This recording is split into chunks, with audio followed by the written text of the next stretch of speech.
ছেলেটা সবার আগে খেতে বসে যাবে। চিকেনের এই রেসিপিটা আমি মাঝে মধ্যেই করি ব্রয়লার চিকেন দিয়ে। এই রেসিপিটার আমি নাম দিয়েছি চিকেন ঘি টোস্ট। এত বেশি মজার, এটা গরম ভাত কিংবা পোলাও অথবা রুটি পরোটা। আর সাথে যদি একটা বোম্বাই মরিচ খেতে পছন্দ করেন, মাঝে মধ্যে একটু একটু করে নিয়ে খাওয়া শুরু করে দিবেন। আর কোনো দিকে তাকাতে হবে না, দেখবেন এত বেশি মজা করে তৃপ্তি করে খেতে পারবেন এই একটা পদ দিয়ে। তো আপনার বাসাতেও মাঝে মধ্যে যদি বাজার থেকে ব্রয়লার চিকেন আসে, মানে আপনারা খেতে পছন্দ করেন, তাহলে রেসিপিটা ফলো করুন। এত বেশি খুশি হয়ে যাবেন এই রেসিপিটা বানানোর পরে, খাওয়া মাত্র এরপর বারবার খেতে চাইবেন। দেখা মাত্রই মনে ধরে গেলে লাইক কমেন্ট করে শেয়ার করে রেখে দেন, পরবর্তীতে দেখে দেখে বানিয়ে নিতে পারবেন। তো দেখেন এখানে আমি কি করেছি, চিকেনটা ভালো করে ধুয়ে এর সাথে ঘি দিয়ে দিবেন 2 থেকে 3 চা চামচের মতো, আর স্বাদ মতো লবণ, আর 2-3 চামচের মতো গুঁড়া দুধ নিয়ে গুলে এর সাথে অ্যাড করে সুন্দর করে মেখে এক সাইডে রেখে দেবেন, চিকেনটা ম্যারিনেশন হতে থাক। আর এইখানে আদা রসুন তার সাথে দিয়ে দিয়েছি আমি আস্ত জিরা, আস্ত ধনিয়া, আর কয়েকটা কালো গোলমরিচ, আর স্বাদ অনুযায়ী শুকনো মরিচ। এটা একটু ঝাল ঝাল খেতেই ভালো লাগে, তবে আপনি আপনার পরিবারের সদস্য কীরকম ঝাল খেতে পারে বা আপনি খেতে পারেন সেই অনুসারে নিয়ে নেবেন। মশলাগুলো ভালো করে ধুয়ে আমরা পাটার মধ্যে ঠিক এরকম একটু গোটা গোটা রেখে বেটে নেব। এটা একদম স্মুথ হবে না, একটু গোটা গোটা, হালকা গোটা গোটা রেখে এরকম করে বেটে নেবেন। এতে করে মশলাটা দেখতেও যেমন ভালো লাগবে রান্নার পরে, আবার এই গোটা গোটার জন্য কিন্তু খেতেও ভালো লাগবে। তো দেখতেই পাচ্ছেন আমি কীরকম একটু ছাবা ছাবা করে বেটে নিয়েছি। এক সাইডে রেখে দিলাম মশলাটা বেটে।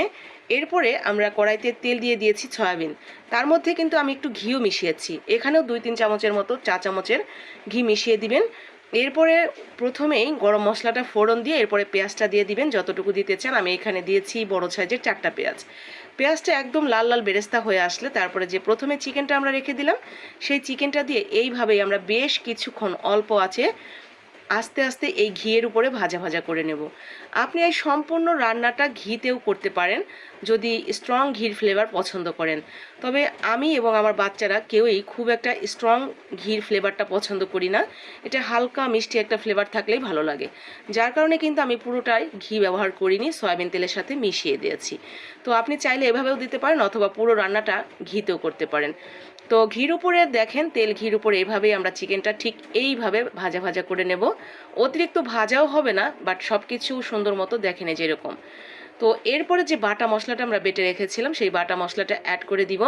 বাটা মশলাটা দিয়ে এইভাবেই আরও কিছুক্ষণ আমরা এর সাথে নাড়াচাড়া করে মশলাটা একটু যখন কাঁচা গন্ধটা চলে যাবে, তখন অল্প একটু পানি, খুব বেশি না, এই 1 কাপ বা 1 কাপও না, হাফ কাপের মতো হবে।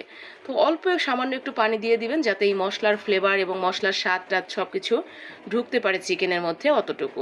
আর লবণ হয়েছে কিনা অবশ্যই এক পর্যায়ে চেক করে দেখবেন যে কতটুকু লাগে, লাগলে দিয়ে দিবেন, ব্যাস। আর কোনো মশলাপাতি দেওয়ার দরকার নেই, একদম এরকম শুকনো শুকনো গা মাখা করে নামিয়ে নেবেন। এখন এটা আপনি গরম ভাত, খিচুড়ি, পোলাও, এমনকি রুটি পরোটা সব কিছুর সাথেই সার্ভ করতে পারবেন।